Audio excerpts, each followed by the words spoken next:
I dashur zoti Beleri, keni shtruar një çështje shumë madhore.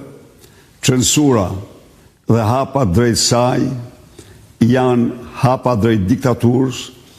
Autokratët nuk durojnë dot kritikat, bëjnë gjithçka për të fshehur vendimet dhe veprimet e tyre.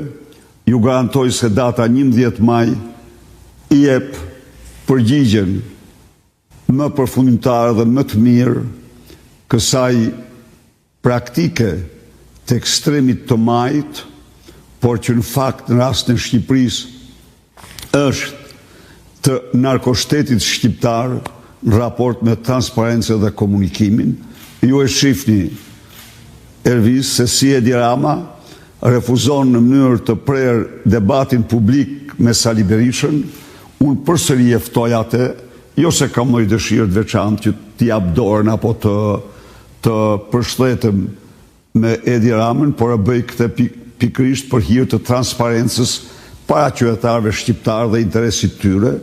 Ai ka bllokuar jo vetëm veten e tij, por ka bllokuar të gjithë kandidatët e tij, të cilët nuk lejohen të dalin me rivalët e aleancës për Shqipërinë madhështore, mbasi nuk kanë asgjë çka t'u servirin shqiptarëve si program dhe nuk kanë as justifikim për dështimet, vjedhjet dhe abuzimet masive që kanë bërë në 12 vite.